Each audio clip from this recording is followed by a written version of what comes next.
नया साल नई उम्मीद और नए उमंग को लेकर आता है, मगर ये बीता साल हिमाचल के लिए कैसा रहा? आज हम सूर्य समाचार में बात करेंगे सत्ता में बने रहने के संघर्ष की, आर्थिक और आपदा संकट की, विधायिका और न्यायपालिका के बीच टकराव की, सियासत के पल पल बदलते और बिखरते मिजाज की। दरअसल साल 2024 हिमाचल में किसी मेलोड्रामा से कम नहीं गुजरा। आज इस खास पेशकश में हम इन्हीं की बात करेंगे, मगर सबसे पहले बात सत्ता और सियासत के संघर्ष की।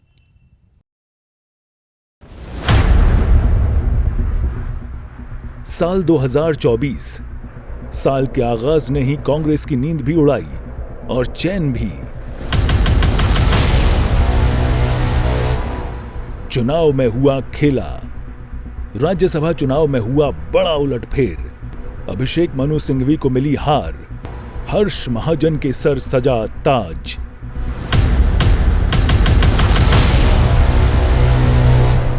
सरकार गिरने का संकट। अप्रत्याशित हार से उपजा सरकार गिरने का संकट पर अति उत्साहित भाजपा चूक गई। हाथ में आया बड़ा मौका।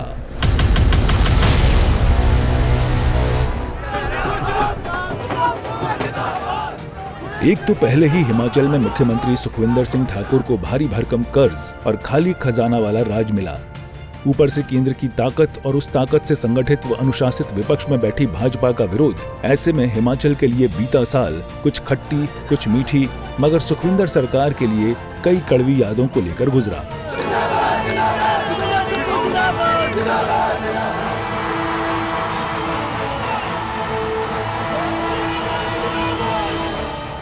उनके सामने पहले ही आर्थिक संकट और तेजी से बढ़ते कर्ज को थामने की बड़ी चुनौती थी। मानसून आपदा ने लगातार अपना तांडव दिखाकर सरकार की परेशानियों को और बढ़ा दिया।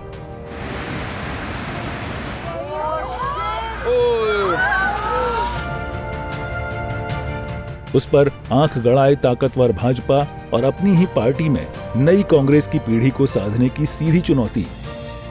गागर में सागर भरने जैसी इन चुनौतियों के बीच सीएम सुखविंदर के सामने न सत्ता को साधना आसान था और न सरकार को चलाना, और न ही जन आकांक्षाओं की पूर्ति के साथ तेजी से विकास को आगे बढ़ाना।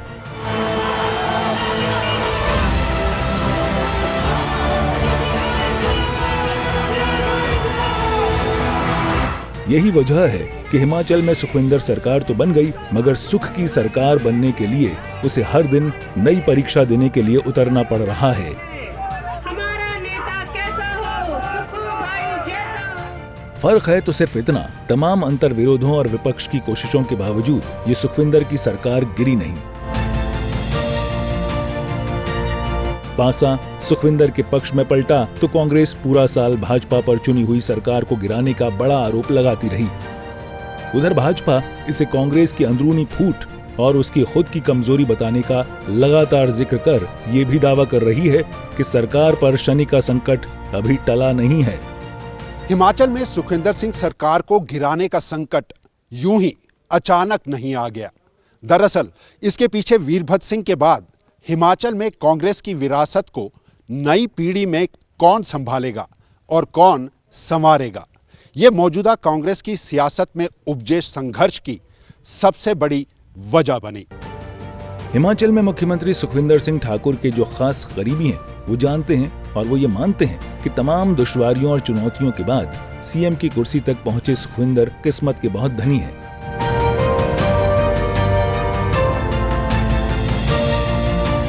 साल 2022 के अंत में पहली बार वीरभद्र सिंह के नेतृत्व में चुनाव लड़ रही कांग्रेस की नई पीढ़ी ताकतवर भाजपा को हराकर सत्ता में आई। चुनाव में वीरभद्र सरकार में मंत्री रहे कई चेहरे जीत कर आए। वीरभद्र सरकार में मंत्री रहे चंद्र कुमार, कर्नल धनीराम शांडिल्य और सुधीर शर्मा सरीखे नेता तो चुनाव जीते ही, मगर इन चेहरों में नेता प्रतिपक्ष की दमदार भूमिका निभाने वाले मुकेश अग्निहोत्री और बतौर पार्टी अध्यक्ष वीरभद्र परिवार से प्रतिभा सिंह का चेहरा सीएम बनने की पांत में सबसे आगे खड़ा दिखाई दिया। वो भी तब जब चुनाव में कौल सिंह ठाकुर, आशा कुमारी और रामलाल ठाकुर जैसे बड़े चेहरे चुनाव हारकर इस रेस से पहले ही बाहर हो गए। मगर चुनाव जीते चेहरों में प्रियंका गांधी के करीबी और वीरभद्र सिंह के धुर विरोधी रहे सुखविंदर सिंह ठाकुर के किस्मत का सितारा बुलंदियों को छू गया। टिकाम परिवार से और लगातार वीरभद्र सिंह का विरोध झेलते रहने वाले सुखविंदर सिंह को हिमाचल का ताज कांग्रेस आलाकमान ने पहना दिया और कभी मंत्री नहीं बने सुक्खू सीधे सीएम की कुर्सी पर बैठ गए। यहीं से उनकी सरकार चलने की अग्नि परीक्षा भी शुरू हो गई। संविधान के प्रति सच्ची श्रद्धा और निष्ठा रखूंगा। मैं भारतीय प्रभुता और अखंडता को अक्षुण्ण रखूंगा। मैं हिमाचल प्रदेश के राज्य के मुख्यमंत्री के रूप में अपने कर्तव्यों का श्रद्धापूर्वक और शुद्ध अंतकरण से निर्वहन करूंगा तथा मैं भय या पक्षपात, अनुराग या द्वेष के बिना सभी प्रकार के लोगों के प्रति संविधान और नीति के अनुसार न्याय करूंगा। राजनीति की पाठशाला में खुद को एकलव्य और वीरभद्र को गुरु द्रोणाचार्य बताने वाले सुक्खू के दांव और पेच किसी भी मायने में अपने गुरु से कमतर नजर नहीं आते।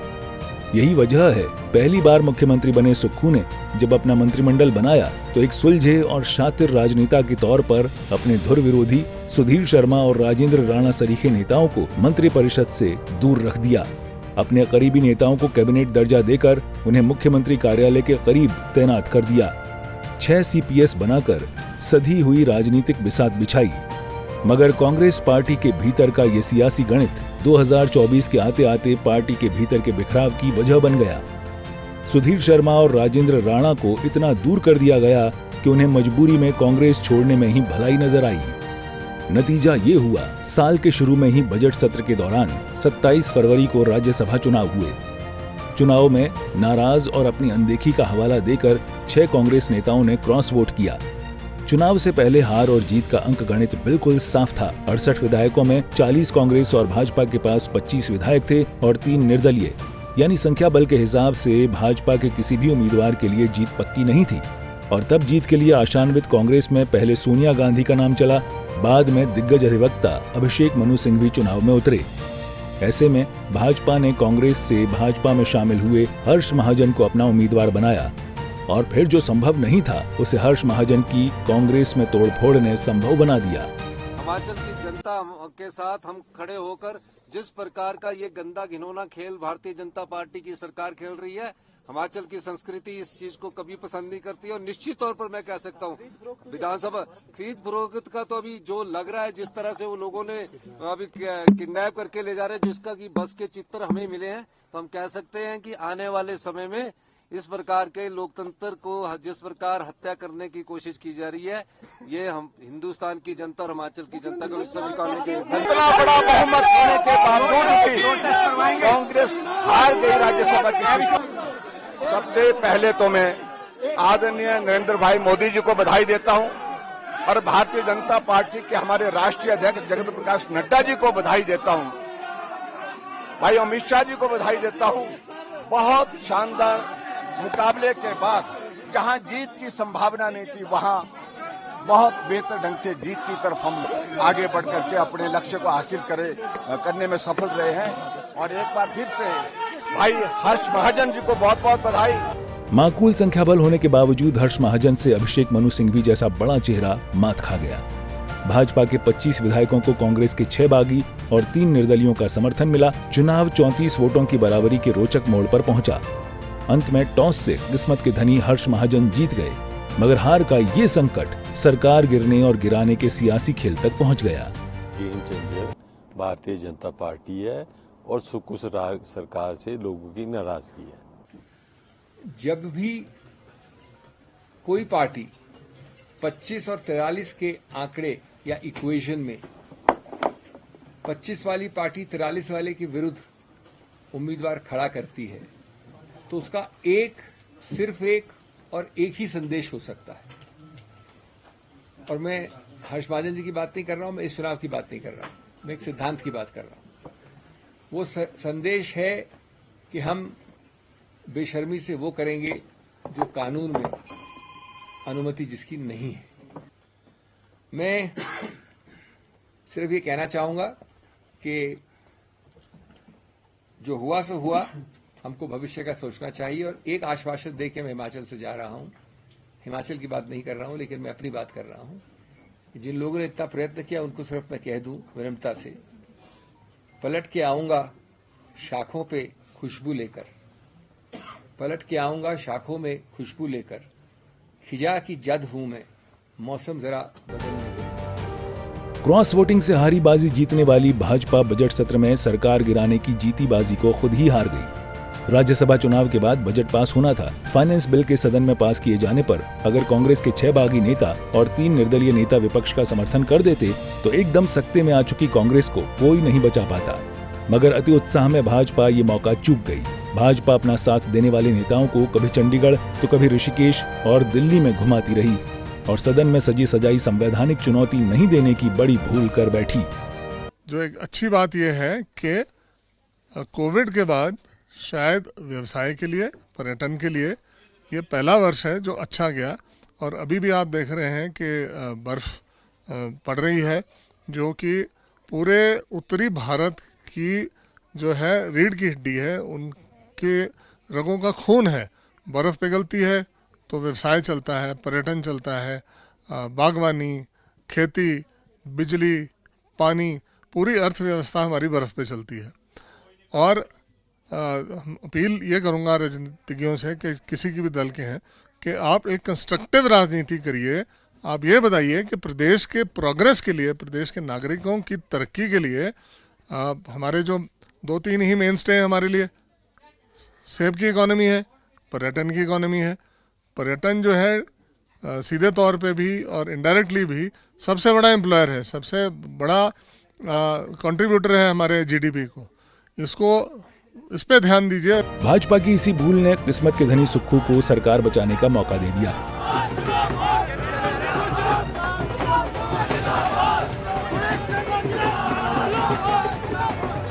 इस मौके को अवसर में बदलने के लिए आनन फानन में एक तरफ कांग्रेस का आला कमान कूद पड़ा, दूसरी तरफ चुनाव हारे अभिषेक मनु सिंघवी की लीगल एडवाइस काम कर गई।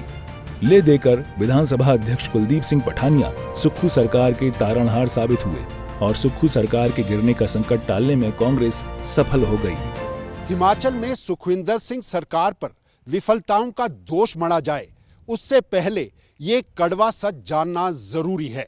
राजनेता या राजनीतिक दल कोई भी हो, केंद्र की आर्थिक मदद की बैसाखियों के बगैर हिमाचल के तंत्र और इसकी सत्ता को चलाना किसी के लिए भी आसान नहीं है। यही वजह है हिमाचल में सुखविंदर सिंह सरकार को सत्ता तो मिली, पर यह सत्ता कांटों के ताज से भरी थी। सरकार सच का ये आईना सबके सामने लाती, मगर उससे पहले उसने अपनी साख और चुनाव की बाजी दोनों खो दी।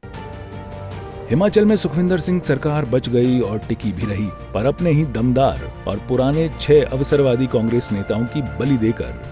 ये 6 बागी नेता मुख्यमंत्री पर मित्रों की सरकार चलाने का आरोप लगाकर कांग्रेस छोड़ भाजपा में शामिल हो गए। इस बीच भाजपा का दामन थामकर टिकट भी झटक ली, मगर अपने ऊपर अवसरवाद और लोभ के सियासी दाग को मिटाने में ये कामयाब नहीं हुए। दिलचस्प बात यह है, अपनी घोर अनदेखी के आरोप लगाने वाले कांग्रेस के इन 6 और 3 निर्दलीय नेताओं को पहले हिमाचल विधानसभा की असीम शक्तियों ने उपचुनाव के लिए धकेल दिया। जाहिर है ऐसे में कई भाजपा उम्मीदवारों का दिल और सब्र दोनों जरूर टूटे होंगे, पर ताकतवर आलाकमान और अनुशासित पार्टी में कोई खुला विरोध नहीं हुआ। उधर भाजपा में शामिल इन नेताओं ने चुनाव में विधानसभा अध्यक्ष के कठोर फैसले का भी रोना रोया। फिर भी 9 में से 6 नेता चुनाव हार गए। इन्हें न अदालत से राहत मिली, न ही जनता की अदालत ने इन्हें स्वीकार किया।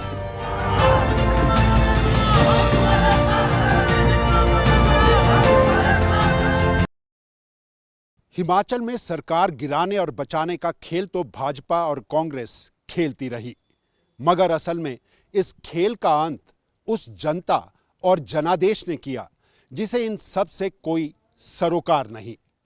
साल 2024 को हिमाचल में छाए आर्थिक संकट के साथ भी देखा और तोला जाएगा। आमदनी अठन्नी और खर्चा रुपया वाले हिमाचल को केंद्र और राज्य के बीच संकुचित हुए वित्तीय शेयर में भी बड़ा झटका मिला और लगातार दूसरे साल आई आपदा ने सुक्खू सरकार को चौतरफा संकट में घेर कर रख दिया।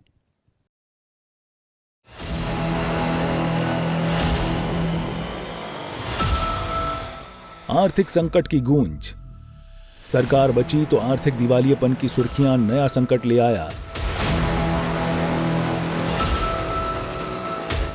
देने को न सैलरी न पेंशन। मुद्दा बना कर्मचारियों का सैलरी और पेंशन का रुक जाना। मानसून आपदा, समेज में दिल दहला देने वाला फिर मौत का मंजर।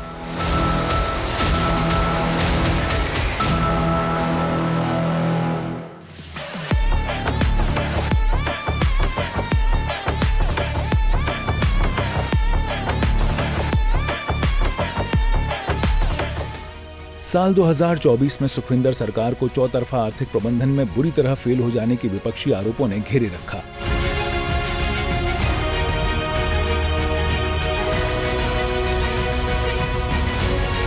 सरकार की सबसे बड़ी फजीहत तब हुई जब कर्मचारियों की तनख्वाह महीने की 5 तारीख और पेंशन को 10 तारीख को देने का फैसला सामने आया।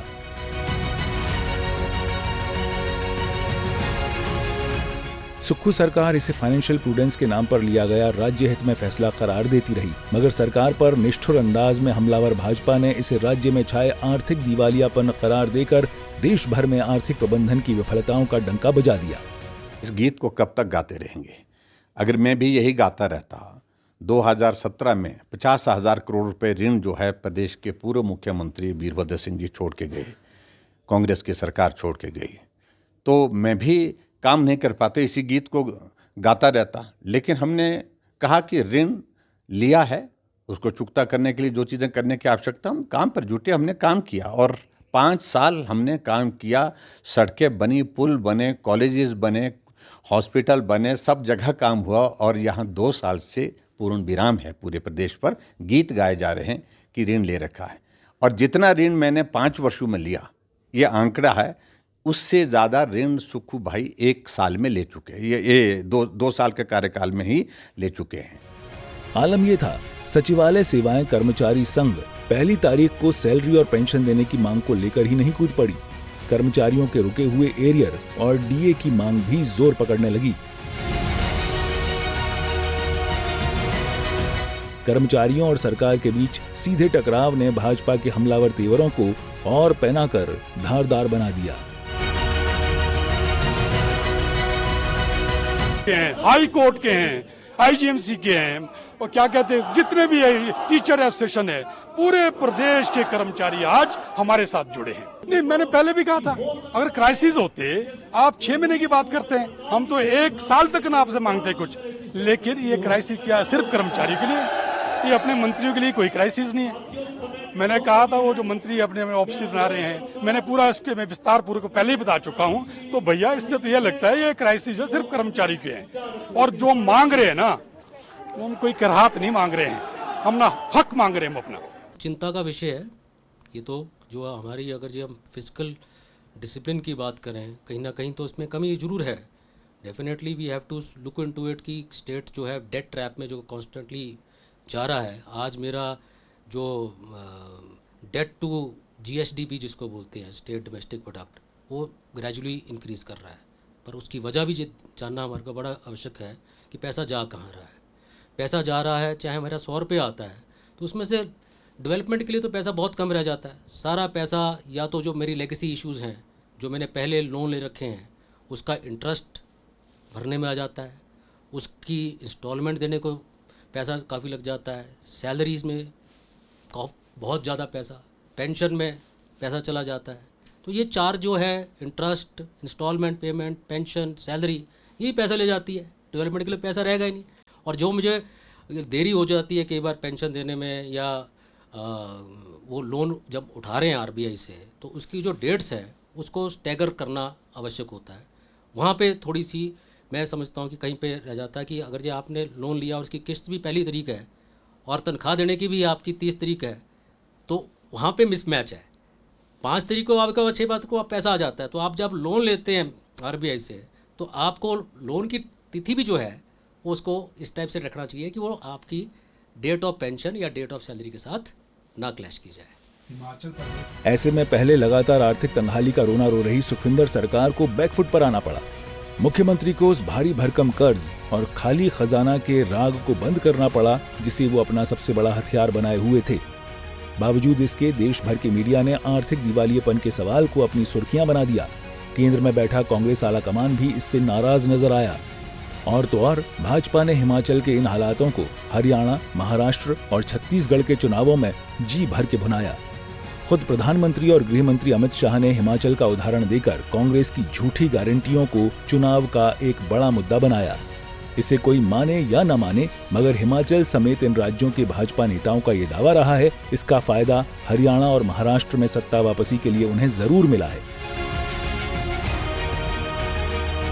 मगर छत्तीसगढ़ में हार क्यों मिली, जम्मू कश्मीर में नेशनल कॉन्फ्रेंस एक तरफा जीत कैसे खींच ले गई, इसका तोड़ हिमाचल भाजपा के यही नेता नहीं बता पाए। हिमाचल में सुखविंदर सिंह सरकार पर विफलताओं का दोष मढ़ा जाए, उससे पहले ये कड़वा सच जानना जरूरी है। राजनेता या राजनीतिक दल कोई भी हो, केंद्र की आर्थिक मदद की बेसाखियों के बगैर हिमाचल के तंत्र और इसकी सत्ता को चलाना किसी के लिए भी आसान नहीं है। यही वजह है हिमाचल में सुखविंदर सिंह सरकार को सत्ता तो मिली, पर यह सत्ता कांटों के ताज से भरी थी। सरकार सच का ये आईना सबके सामने लाती, मगर उससे पहले उसने अपनी साख और चुनाव की बाजी दोनों खो दी। हिमाचल में सुखविंदर सरकार ने सच को सामने लाने में काफी देर कर दी। कांग्रेस पहले से ही आरोप तो लगा रही थी, पूर्व सरकार 69,320 करोड़ का भारी भरकम कर्ज छोड़कर गई है, और तो और 9,000 करोड़ कर्मचारियों की देनदारी भी हम पर छोड़ देने की बात सीएम करते रहे। हिमाचल के कर्मचारियों को न तो समय पर उनका डीए दिया गया और न ही एरियर। राज्य को मिलने वाले जीएसटी कंपनसेशन का अंशदान जून 2022 से मिलना बंद हो गया।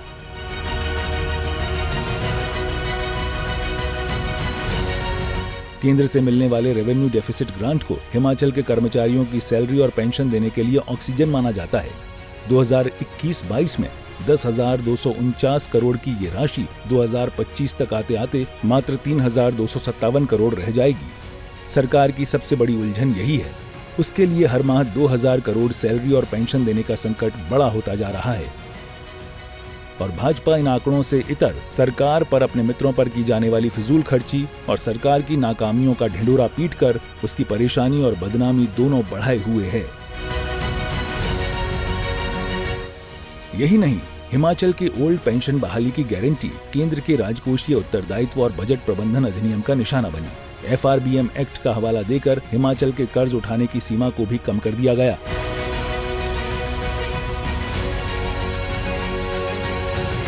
सरकार शराब बिक्री नीति और टैक्स कलेक्शन में पिलफिरेज को रोककर हाथ पांव तो मारती रही, मगर उसके अपनी नदियों में पैदा होने वाली बिजली पर लगाए जाने वाले वाटर सेस के मुद्दे को कानूनन अमली जामा पहनाने में विफल साबित हुई।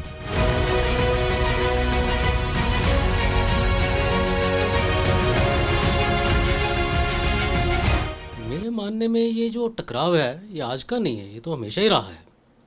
चाहे आप सन 47 से ले लो या चलो हिमाचल के परिप्रेक्ष्य में देखो, जब से लगा हुआ है कुछ ना कुछ जो है जुडिशरी और लेजिस्लेशन में, definitely there is always clash of कुछ ना कुछ। इंटरेस्ट तो नहीं कहूँगा, it is not interest, basically interest तो किसी का नहीं होता, पर लेकिन कहीं ना कहीं पैरवी करने में कमी रह जाती है। अब चाहे वाटर सेस की आपने बात छेड़ी है, वाटर सेस 1977 में बना था। 1977 में वाटर सेस आया, क्यों आया था कि स्टेट गवर्नमेंट को पोल्यूशन के या चक्कर में या उनके रिसोर्सेज ऑगमेंट करने के लिए आया। 2017 में जब ये सबस्यूम हुआ है, सारे जितने भी हमारे जो टैक्सेस थे या सेस लगते थे या लेवीज लगती थी, ये जीएसटी के अंडर सब कुछ आ गया। तो उन्होंने 2017 में जब टैक्सेशन अमेंडमेंट सेंट्रल गवर्नमेंट का आया तो उन्होंने सबस्यूम कर दिए थे। पर अगर जब हम बात करें हिमाचल में, तो यहाँ पे वाटर सेस अगर आप देखें चाहे और स्टेट्स में भी हैं, तो वाटर सेस वहाँ पे भी लगा हुआ है, आज तक भी लगा हुआ है और चल रहा है। तो मैं तो ये समझता था कि ये यहाँ पे भी जो है, और तो रिसोर्सेज गवर्नमेंट के कहीं से भी नहीं बनेंगे, रिसोर्स फॉर्मुलेशन कहाँ से करेगी गवर्नमेंट। हिमाचल के पास पानी है, हाइडल प्रोजेक्ट्स लगे हुए हैं, उनका रॉ मटेरियल है ये, तो रॉ मटेरियल है, तो रॉ मटेरियल के ऊपर अगर जब वो 2% या 3% 4% कुछ दे दें extra, it is on usage only, तो उसमें कोई बिजली कोई वो तो नहीं है कि वो उसमें कोई विद्युत उसकी ख़त्म हो जाएगी। तो सेस अगर जो मिल जाए तो that will add to the resources of the state. उधर आर्थिक संकट को जैसे तैसे मैनेज कर रही सुखविंदर सरकार के लिए लगातार दूसरे साल मानसून की आपदा फिर ताजा घाव लेकर आई। राज्य में लगातार मानसून सीजन में बादल फटने, भूस्खलन और बाढ़ की वजह से 64 लोगों की मौत हो गई। राज्य सरकार ने करीब 1200 करोड़ के नुकसान का आकलन केंद्र सरकार के सामने रखा। रामपुर के समेज, मंडी पद्धर और कुल्लू घाटी के आनी में भारी जान माल की हानि हुई। समेज में बादल फटने के दर्दनाक हादसे और मौत के मंजर ने सभी की आंखों में पानी भर दिया। कहीं लापता लोगों की खोज, कहीं मलबे में दबे लोगों में से किसी एक की सांस चलने की उम्मीद। रामपुर के समेज और मंडी के पद्धर इलाके में कई दिनों तक चलने वाले रेस्क्यू ऑपरेशन में 30 लापता लोगों में से सिर्फ एक जिंदगी बचाव में हाथ आ सकी। जैसे जैसे इसमें ये जो त्रासदी हुई है, एक नेचुरल क्लैमिटी है जिसमें जैसे जैसे समय बीत रहा है, उसी तरह से जो हमारे इसकी ऑपरेशनल प्रीमाइसेस हैं उस पर जो काम करना है उसके भी जो सीक्वेंस है वो चेंज हो रहा है। अभी रेस्क्यू ऑपरेशन के बाद अब जो रिट्रीवल का कार्य है जिसमें कि जो लोग मिसिंग हैं वो किस फॉर्म में हैं, डेड हैं, लाइव हैं, उसका जो है वो सारा काम अब हम कर रहे हैं। कुदरत की इस विनाश लीला से पहले साल के जख्म और राज्य का बुनियादी ढांचा अभी संवर भी नहीं पाया था। हिमाचल में कई इलाकों के संपर्क टूट गए। 14 पुल के फिर बह जाने, दर्जन भर के क्षतिग्रस्त होने, बिजली और पेयजल योजनाओं को हुए भारी नुकसान ने जनजीवन अस्त व्यस्त कर दिया। जिन परिवारों ने अपनों को खोया उनके लिए वक्त मुश्किल हो गया। जिन करीब 32 परिवारों ने अपना आशियाना खो दिया, जिनके सर से छत छिन गई, उनकी जिंदगी ही दुश्वारियों और संकट में घिर गई।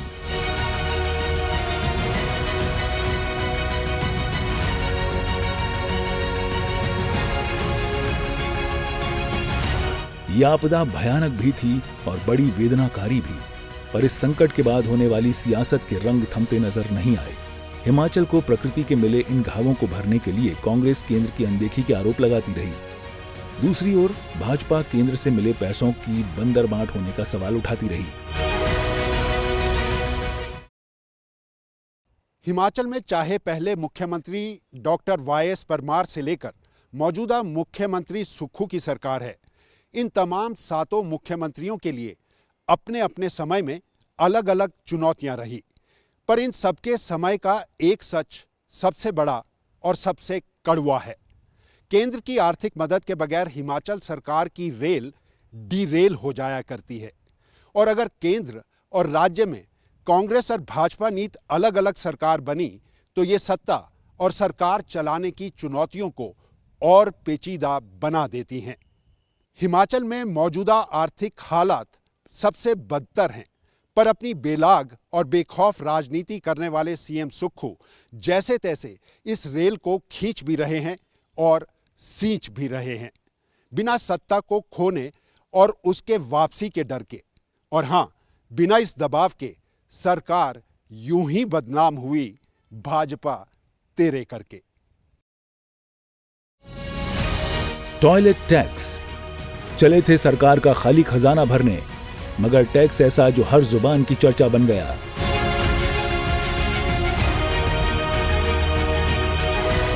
समोसा पर सीआईडी जांच, स्वास्थ्य कारणों से सीएम जो खाते नहीं उसे ही खाने की सुर्खियों का जाल भाजपा ने बुन लिया।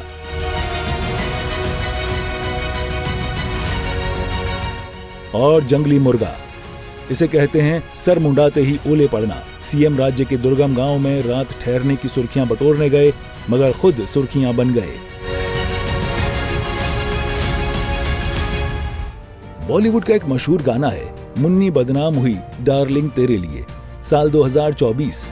जी हां, हिमाचल में सुक्खू सरकार के लिए ये गाना बिल्कुल फिट बैठता है।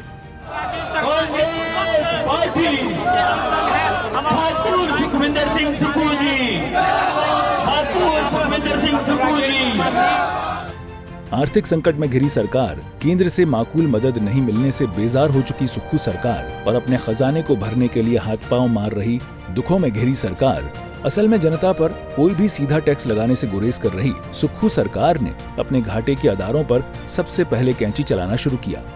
और सबसे पहले रिसोर्स मोबिलाइजेशन के नाम पर टॉयलेट टैक्स लगाए जाने का जिक्र आया। मामला था वो बड़े पर्यटन और अन्य उद्यमी जो पानी तो अपना इस्तेमाल करते हैं, मगर सरकार का सीवरेज सिस्टम इस्तेमाल कर उसका टैक्स नहीं देते।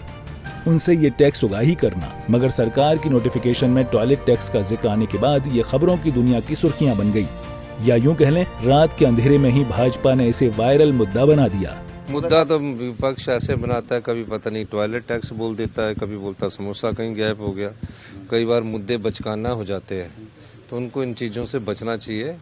देश हित की बात सर्वोपरि, प्रदेश हित की बात सर्वोपरि होती है और इस प्रकार के मीडिया चैनल भी बहुत चलाते हैं, तो ये सब चीज़ों को आपको भी ध्यान रखना चाहिए। समोसा पर सीआईडी जांच। सुक्खू सरकार के लिए अभी टॉयलेट टैक्स की सुर्खियां शांत भी नहीं हुई थीं।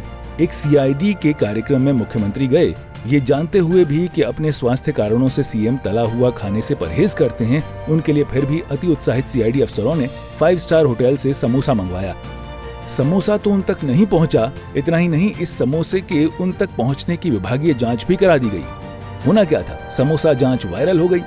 सरकार पर छाने वाले संकट को कई मौकों पर नहीं भाप पाने वाली सीआईडी की समोसा जांच देश की सुर्खियां बटोरने लगा। पहले आर्थिक दिवालियेपन, फिर टॉयलेट टैक्स के बाद सरकार तीसरी मर्तबा यूं ही बदनाम हो गई। इसके बाद एक तरफ सरकार से लेकर सीआईडी अफसर तक सफाई देने में लग गए, दूसरी तरफ भाजपा इसे भुनाने में।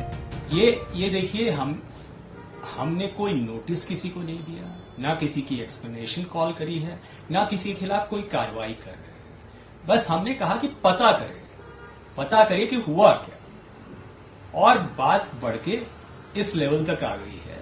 वो बिल्कुल ही इंटरनल मैटर है, क्या कार्रवाई होगी और कैसे मीडिया में आई, वो हम इंटरनली उसको डील करेंगे।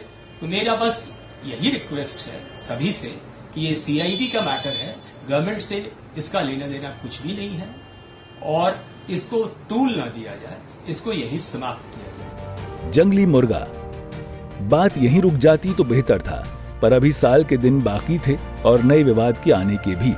अब इसे सरकार की मासूमियत कहें या फिर बेख्याली का आलम। शिमला जिले के सुदूर गांव में रात गुजारने की नई परिपाटी रच रहे मुख्यमंत्री को जंगली मुर्गा परोसे जाने की वायरल वीडियो को भी भाजपा ने हाथों हाथ लपक लिया।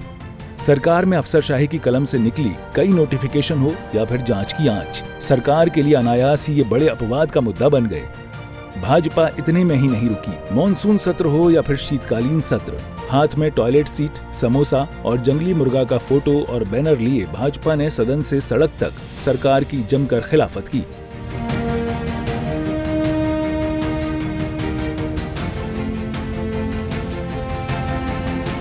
भाजपा ने ये दावा भी किया कि इन विवादों से घिरी सुक्खू सरकार देश भर में चर्चित भी हुई और शर्मसार भी। चैनल दिखा रहा था कि वो क्या है कि बेचारों ने गांव वाले अपने लोकल है देसी मुर्गा किया, हम खाते नहीं तो मेरे को दे रहे थे, तो उसको दिखा दे कि वो देखो जी मुर्गा खा रहे। भाई पहाड़ के जीवन के तो नॉन वेज का भोजन है और जयराम जी उस पर बयान दे रहे। उस कार्यक्रम के तहत वो कुपवी गए और कुपवी में जा करके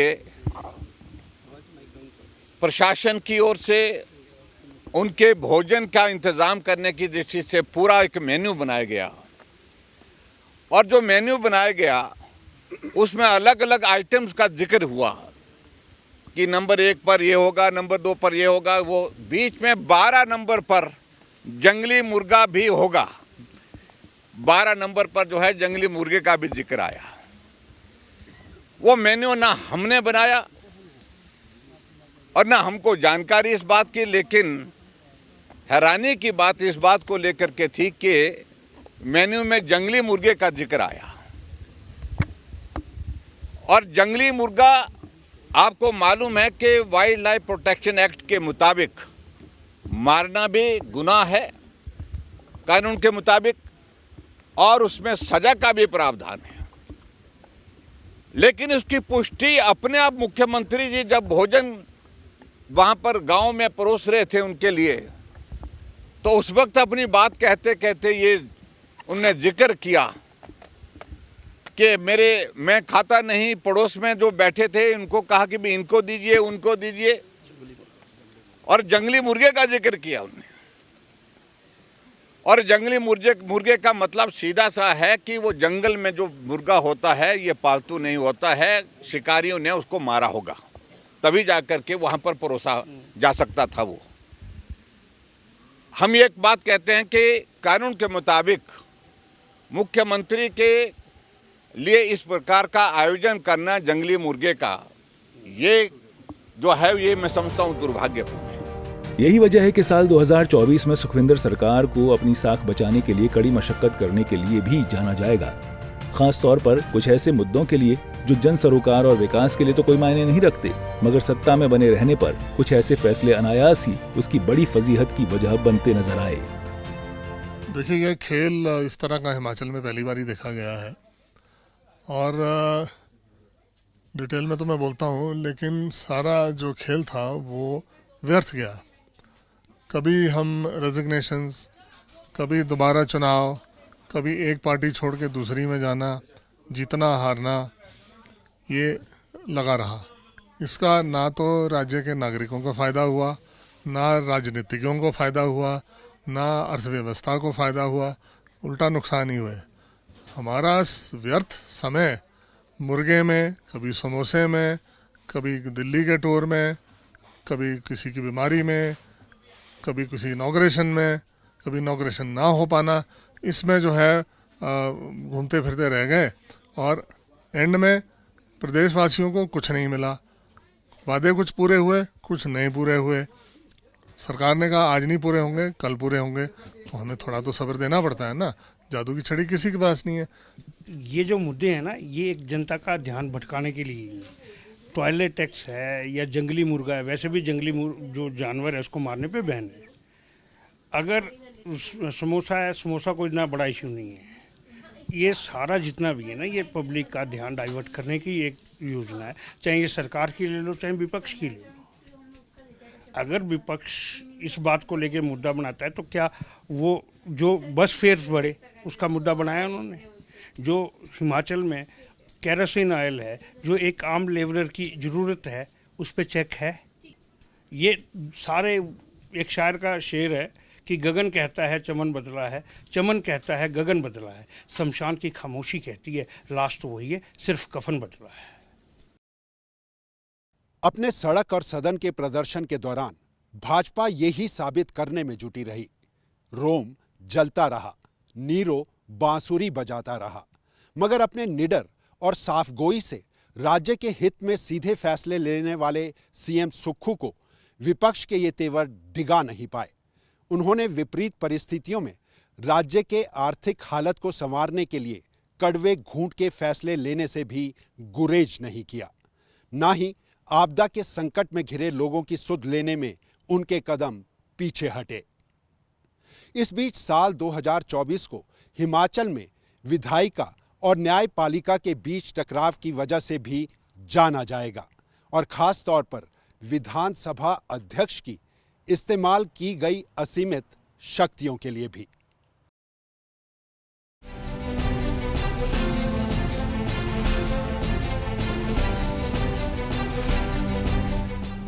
सीपीएस और वाटर सेस, हाईकोर्ट की सरकार को सीधी फटकार, इनसे जुड़े कानून बनाने का अधिकार विधायिका को नहीं। हिमाचल भवन की नीलामी, घाटे के होटल की बिक्री, अकर्मण्य और कई मामलों में मूक बैठी अफसरशाही और सरकार को नींद से जगाने के आए फैसले। साल 2024 में हिमाचल की सियासत में संवैधानिक पद की दो बड़ी शक्तियों के आपसी टकराव और कई मुद्दों पर सरकार के ढुलमुल रवैये पर सरकार को नींद से जगाने के आए आदेश के रूप में भी याद किया जाएगा। पहला और सबसे महत्वपूर्ण पक्ष ये है, हिमाचल प्रदेश हाईकोर्ट ने सदन में असंवैधानिक तौर पर बनाए जा रहे कानूनों पर रोक लगाकर कई ऐसे मुद्दों में अपने खुले फैसले दिए जिसमें विधायी और न्यायिक शक्तियों में टकराव दिखाई दिया। ऐसे मामलों में सीपीएस नियुक्ति और वाटर सेस जैसे मुद्दों पर सदन में बनाए गए कानूनों को कानून सम्मत पलट कर रख दिया। राज्य में बहने वाली नदियों पर सरकार का अधिकार जतलाकर जल विद्युत परियोजनाओं से वाटर सेस उगाने के कानून को कोर्ट, केंद्र और पड़ोसी राज्यों तीनों ने गैर वाजिब ठहराया। देखिए, कॉन्स्टिट्यूशन में मैंडेट है कि सरकार अपना कोई भी बिल ला सकती है, किसी को भी विधानसभा के पटल पर रख सकती है, पर कॉन्स्टिट्यूशन में भी यही मैंडेट है कि उसको टेस्ट करने के लिए अपने हाई कोर्ट में गुजरना पड़ सकता है। जिस तरह से हम एक एग्जांपल लेते हैं सीपीएस केस का, सीपीएस केस में भी इन्होंने चीफ पार्लियामेंट्री एक्ट लाए थे, उसको विधानसभा के पटल पर रखा, उसको एक्ट को पास किया, उसमें पावर्स दी। उस तरह से फिर उसकी कॉन्स्टिट्यूशनल वैलिडिटी क्या है, वो कोर्ट का जो एक कॉन्स्टिट्यूशन में प्रावधान है, कोर्ट में फिर वो 226 में चैलेंजेबल है, 226 में या फिर बाय वे ऑफ SLP आप सीधा सुप्रीम कोर्ट में 32 में जा सकते हैं। इस मामले में जस्टिस त्रिलोक सिंह चौहान और सत्येन वैद्य के फैसले ने रिसोर्स मोबिलाइजेशन से करीब 17,000 करोड़ जुटाने के सपनों को चूर-चूर कर दिया। वहीं जस्टिस विवेक ठाकुर और जस्टिस विपिन नेगी की डबल बेंच ने 6 CPS नियुक्ति को तुरंत प्रभाव से रद्द कर 2006 में बनाए गए कानून को भी निरस्त कर दिया। अदालत ने अपने फैसले में ये भी स्पष्ट कहा कि संवैधानिक तौर पर विधायिका को इनसे जुड़ा कानून बनाने की कोई शक्तियां ही नहीं है। विधायिका और न्यायपालिका के बीच सीधे टकराव के इन मामलों में हाई कोर्ट के फैसलों को इतिहास में याद रखा जाएगा। दूसरा, चाहे बात हिमाचल भवन की नीलामी की हो या फिर घाटे के सरकारी आधारों को बेचने की, कई मामलों में ढुलमुल रवैये से काम कर रही सरकार को नींद से जगाने का काम भी हाई कोर्ट ने किया। इसमें IGMC अस्पताल में ट्रॉमा सेंटर के लिए केंद्र सरकार से आए 14 करोड़ को खर्च नहीं किए जाने का मामला हो या फिर पेपर लीक जैसे मामले में रिजल्ट को घोषित करने के फैसले को टालती दिखाई देने वाली सरकार। राज्य की शीर्ष अदालत सचेतक की भूमिका में लगातार सक्रिय दिखाई दी। इस सक्रियता ने कर्मचारियों के नियमितीकरण से लेकर नई शिक्षा नीति के तहत पहली कक्षा में एडमिशन के लिए एज रिलैक्सेशन की मांग कर रहे 1.5 लाख से ज्यादा परिजनों को भी राहत की सांस लेने का मौका दिया। आप सरल शब्दों में कहें तो जैसे वाटर सेस की आप बात कर रहे हैं और इसकी आपने दूसरा एक्ट की CPS की एक्ट की बात की, तो दोनों के दोनों कोर्ट में टेस्ट हुए और कोर्ट ने कहा कि इसमें कॉन्स्टिट्यूशनल वैलिडिटी नहीं है और कोर्ट ने खारिज की है। कोर्ट टेस्ट करता है वायर्स को कि जो भी एक्ट बना है या कोई भी स्कीम गवर्नमेंट लाती है तो उसके एक्ट्स में क्या किस तरह का आपने प्रावधान रखा हुआ है। अब चाहे चमियाना की बात हम कर लें या CPS की बात कर लें, तो ठीक है, जब कोर्ट को लगता है कि जनहित से जुड़े हुए मुद्दे हैं तो कोर्ट उनको टेस्ट करेगा और अगर कोर्ट इस नतीजे पे पहुंचता है तो कोर्ट कॉन्स्टिट्यूशन के विद इन 4 कॉर्नर उस प्रीव्यू में रहकर ही कोर्ट उसको टेस्ट करता है और कोर्ट अपना डिसीजन पास करता है। फिर हमारा जैसे एक हायरार्की बनी है कि पहले 226 है, फिर उसके बाद सुप्रीम कोर्ट है और सुप्रीम कोर्ट का जो कोर्ट है फिर अगर वहाँ से अगर हमारे को स्टैम्प लग जाती है, वहाँ से अगर कोई फैसला आ जाता है फिर वो लॉ ऑफ लैंड बन जाता है। तो अगर तभी तो एक कॉन्स्टिट्यूशन में ये स्कीम बनी हुई है, विधायिका का अलग रोल है, अपना जुडिशरी का अपना अलग रोल है, एग्जेक्टिव का अपना अलग रोल। सरकार को हिलाने का रोल नजर आया आपको हाई कोर्ट? नहीं, ऐसा मैं नहीं कहता। देखो, हाई कोर्ट जो है बिल्कुल निष्पक्ष होकर फैसला देता है। हाई कोर्ट ने अपनी बेस्ट विजडम से फैसला दिया है। हाँ, आगे उसको टेस्ट करना है तो उसका मैंने जैसे आपको बताया वो सुप्रीम कोर्ट गई, सुप्रीम कोर्ट में उन्होंने उसको देखा। सुप्रीम कोर्ट ने अभी प्रिलिमिनरी स्टेज पे ये पाया कि जो पैरा 50 था जजमेंट का, उसमें उन्होंने सुप्रीम कोर्ट ने ये फाइंडिंग दी कि इसके ऊपर कोई रीजनिंग नहीं है, पर्टिकुलर रीजनिंग नहीं है। परंतु मैं आपको ये बताना चाहूँगा कि जो एक्ट है अपना, चाहे वो आसाम का एक्ट था या उड़ीसा का एक्ट था या फिर अपना पंजाब का एक्ट था, वो सारे के सारे अभी टेस्ट करने के लिए सुप्रीम कोर्ट में अभी वो पेंडिंग है। आलम ये रहा, चाहे राज्य सरकार में मुख्य सचिव हो या स्वास्थ्य सचिव, परिवहन निगम हो या फिर लोक निर्माण विभाग और शिक्षा विभाग, अदालत के निरंतरता में आने वाले फैसलों की चोट ने अकर्मण्य साबित हो रही सरकार और अफसरशाही को चैन से नहीं बैठने दिया। मगर अदालत के इन फैसलों को जरूर याद रखा जाएगा। लेकिन कहीं ना कहीं सरकार मीन्स सरकार तो हो गई, हमारे जो सब मंत्री लोग हो गए, सब हो गए जो ऊपर से डायरेक्शंस देते हैं।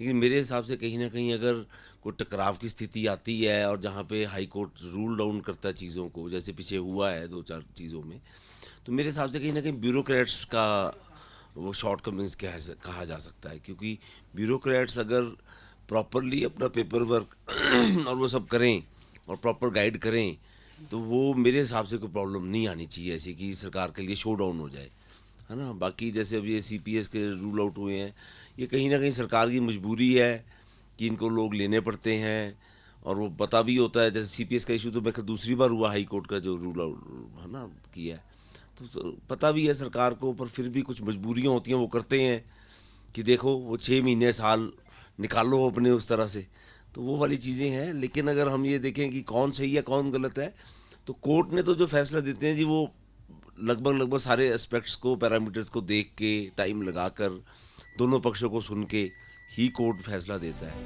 हाई कोर्ट के आदेशों के बाद हिमाचल ने विधानसभा अध्यक्ष की संवैधानिक शक्तियों को भी पहली बार महसूस किया। वो असीमित शक्ति जिसे चुनी हुई सरकार बचाने के रूप में राज्य की सियासत ने पहली बार देखा।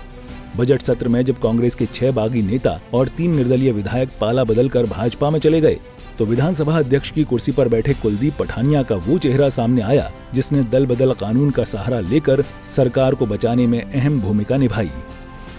साल 2024 को इसलिए भी याद किया जाएगा, हिमाचल के deputy chief minister Mukesh Agnihotri ने सरकार गिरने के संकट से कुछ दिन पहले ही अपनी धर्मपत्नी को खो दिया। वह टूट गए और राजनीति से बेजार हो गए, मगर अपने ऊपर आए इस दुख की घड़ी में भी उन्होंने सुक्खू सरकार को टूटने नहीं दिया। वह मुख्यमंत्री सुखविंदर सिंह सुक्खू के साथ चट्टान की तरह खड़े रहे और अंत तक सरकार बचाने के लिए काम करते रहे।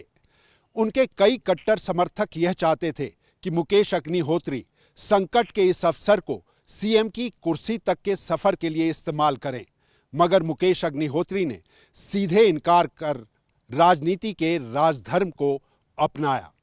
वो आज भी सीएम सुक्खू के साथ निस्वार्थ खड़े नजर आते हैं। साल 2024 को हिमाचल में मस्जिद विवाद में आंदोलित हिंदू संगठन के लिए भी याद रखा जाएगा। एक मामूली से झगड़े में शामिल युवाओं के संजौली मस्जिद में जाने के बाद हिमाचल की शांतवादियों में मस्जिद विवाद का नया मोड़ सामने आया। ये विवाद इतना बढ़ा कि संजौली मस्जिद की अवैध कही जाने वाली मंजिलें हिंदू संगठन और स्थानीय लोगों के निशाने पर आ गईं। पहले से ही इन अवैध मंजिलों को लेकर नगर निगम के कई नोटिस का जवाब नहीं देने की परिस्थितियां सामने आने के बाद संजौली में एक बड़ा प्रदर्शन सिर्फ और सिर्फ अवैध मस्जिद की मंजिलों को गिराने के लिए हुआ। इस आंदोलन में स्थानीय लोगों और हिंदू संगठनों का ऐसा गुस्सा फूटा जिसने हिमाचल की शांतवादियों को थर्रा कर रख दिया।